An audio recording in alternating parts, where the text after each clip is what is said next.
My name is Michael, and for 25 years I believed that my marriage to Sarah was founded on mutual trust, respect, and the quiet comfort of everyday life. We shared countless moments of laughter, built a home filled with warm memories, and nurtured a bond that I thought was unbreakable. Yet, behind the seemingly ordinary routine, there were secrets that Sarah had carefully concealed, a secret that would eventually shatter the life I knew. It all started on an ordinary afternoon. I returned home from work a little earlier than usual and found the house unusually quiet. The familiar hum of conversation and the clinking of dishes were absent. As I wandered through our living room, I noticed a small, worn box tucked away in the back of a closet. Something about its presence immediately stirred a sense of unease inside me. I opened the box and discovered a collection of old letters, handwritten notes, faded photographs, and envelopes that bore dates from years past. At first, I assumed they were simply mementos from Sarah's youth, tokens of a time when she was full of dreams and aspirations. However, as I began to read the letters, a dreadful truth started to emerge. The words on the fragile pages spoke of an intense passion and an illicit romance, a secret love affair that had spanned many years. The language was intimate, the sentiments raw, and the details pointed to a relationship that Sarah had kept hidden from me. The shock was overwhelming. With each carefully penned line, I learned that the man behind those letters was not just a forgotten flame of her past, it was someone who had played a pivotal role in her life. My hands trembled as I read her heartfelt confessions and the explicit declarations of love. The final blow came when I found a letter dated shortly after the birth of our son, David. In that letter, Sarah admitted that David was not mine but the result of a passionate liaison with another man, a man whose identity, until now, had been shrouded in secrecy. The realization sent a shockwave through my very soul. I sat in silence, the weight of betrayal crushing me as the truth unfolded in front of my eyes. Every cherished memory, every promise of eternal fidelity, was suddenly tainted by the knowledge that I had been deceived at the very core of my being. The letters, so lovingly hidden away, were now a damning testament to a secret Sarah had carried with her all these years. I felt as though I were drowning in a tide of emotions, anger, sorrow, disbelief, and a deep, gnawing sense of loss. That night, unable to sleep, I began to write in my journal, each word a desperate attempt to capture the agony of this betrayal. I questioned my own judgment, wondering if there had been signs I had overlooked or if I had been too trusting to see the truth. The pages filled with anguished confessions and desperate pleas for understanding. I could not fathom how the woman I had loved so dearly had allowed herself to stray so far from our sacred vows. The revelation that our son, David, was not biologically mine was a wound I never thought possible, a wound that cut deeper than any I had experienced before. In the solitude of that long, painful night, I made a vow to myself. I would no longer remain a prisoner of lies. I would confront Sarah, demand the truth, and seek answers, even if those answers threatened to tear apart the remnants of the family I once knew. The discovery of those hidden letters had shattered my illusions, and there was no turning back. I knew that the road ahead would be treacherous, filled with emotional pitfalls and a confrontation that might leave scars too deep to heal. Yet I also knew that I could not live in ignorance any longer. As dawn broke, the first rays of sunlight revealed the stark reality of my shattered world. The gentle warmth of the new day did nothing to soothe the icy despair that gripped my heart.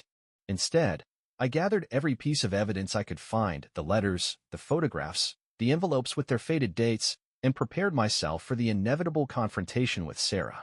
I understood that the truth, however painful, was the only path toward reclaiming my dignity and rebuilding my life from the ruins of betrayal.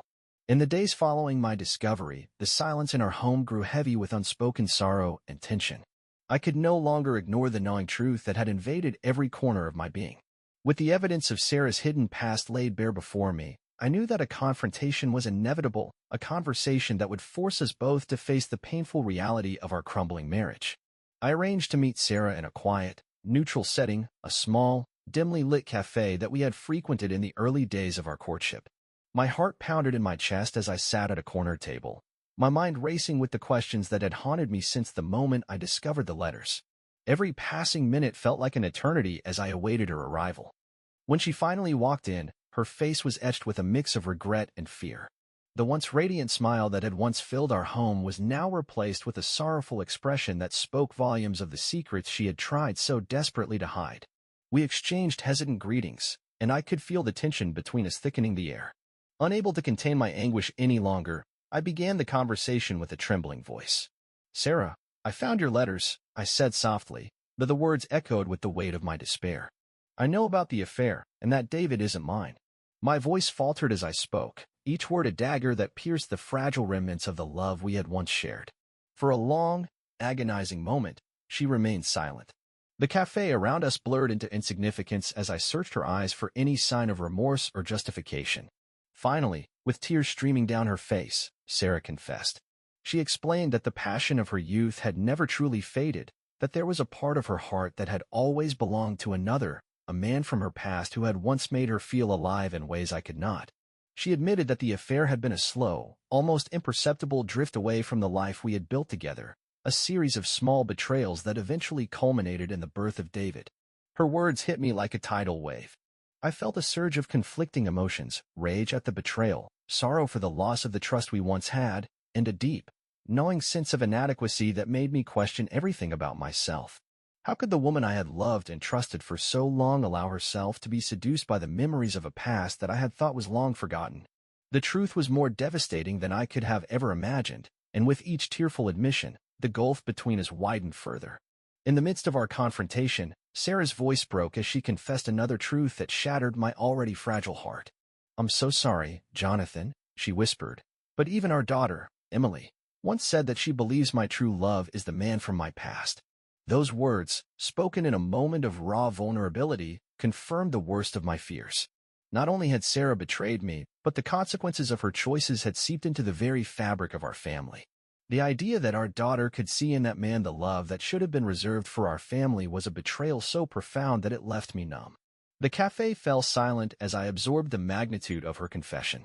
I tried to form words, questions, accusations, pleas for understanding, but my throat constricted with the weight of the pain. The betrayal was no longer an abstract concept. It was a living, breathing reality that I was forced to confront. The woman I had loved was now a stranger, someone whose heart had been divided by the ghosts of a past that refused to die.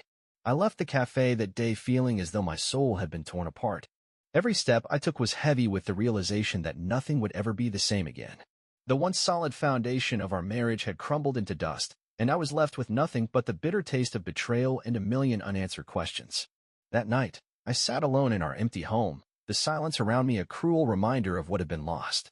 I turned once more to my journal, desperate to capture the torrent of emotions that threatened to overwhelm me, a desperate bid to understand how everything I had known had been so irrevocably shattered. I vowed then that I would not allow this betrayal to define the rest of my life.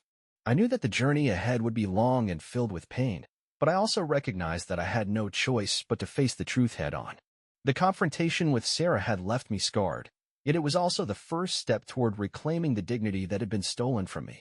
In the darkness of that lonely night, as the memories of what once was and the harsh reality of what now is collided in my mind, I resolved that I would gather the strength to move forward, even if it meant embracing a future that was as uncertain as it was painful.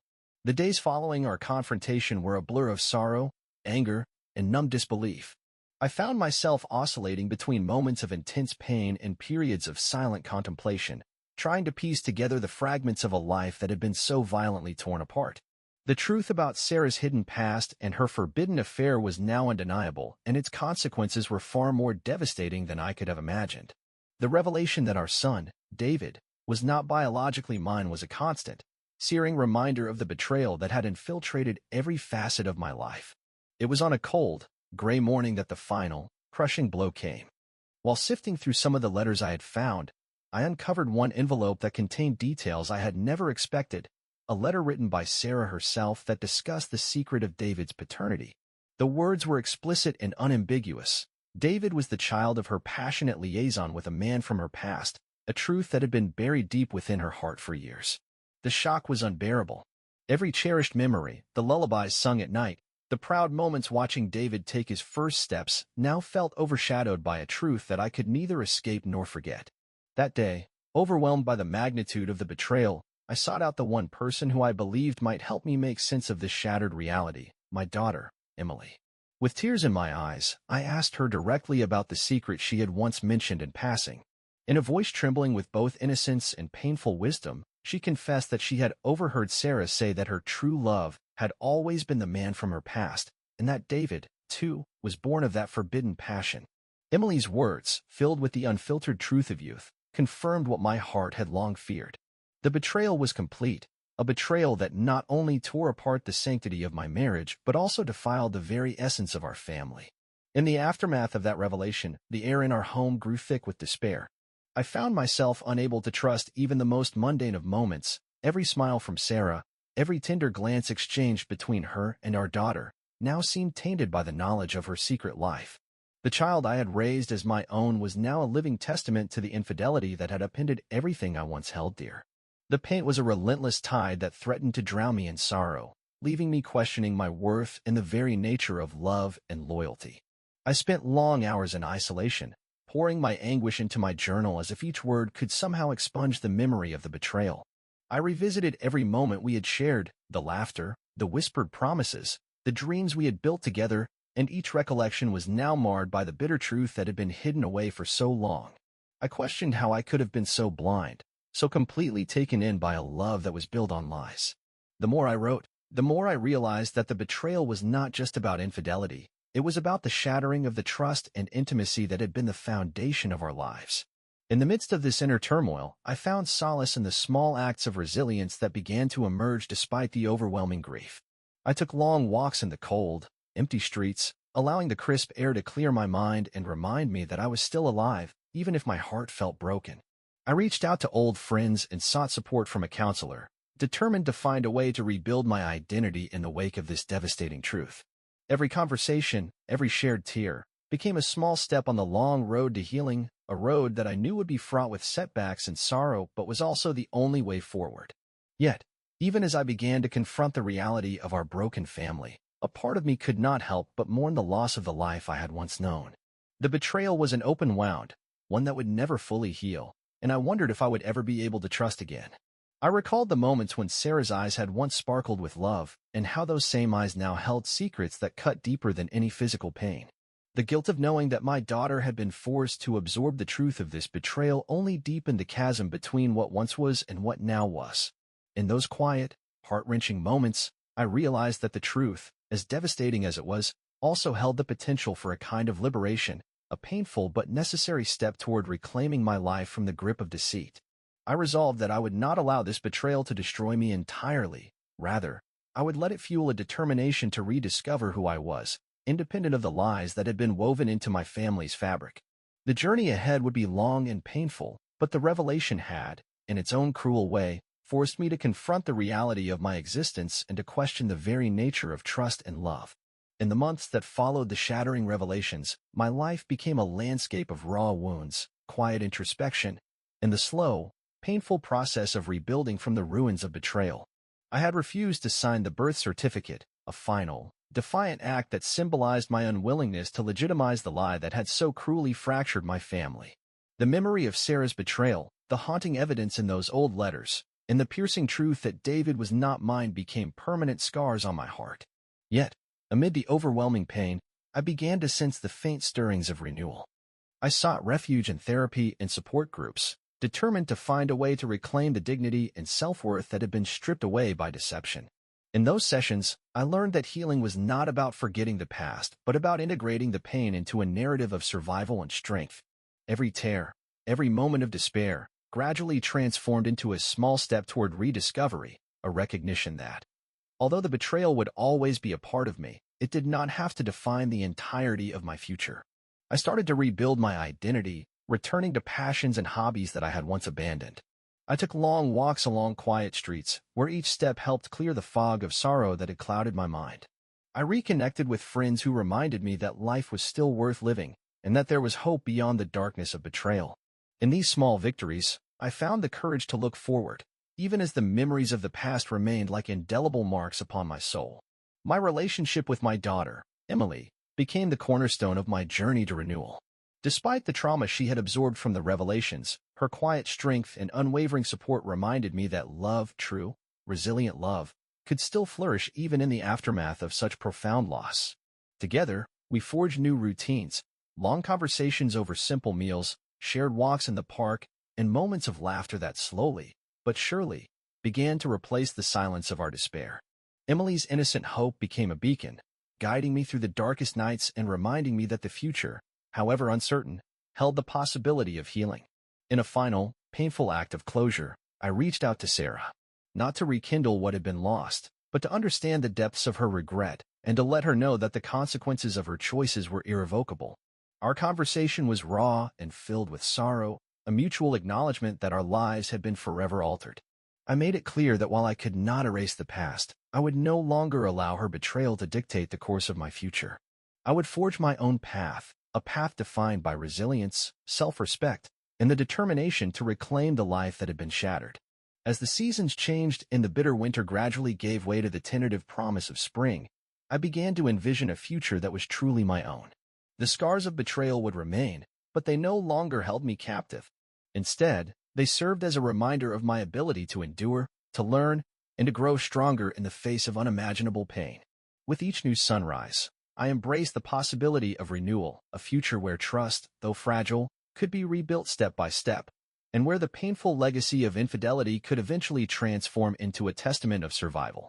Now, as I stand at the threshold of an unwritten future, I choose to move forward with cautious optimism.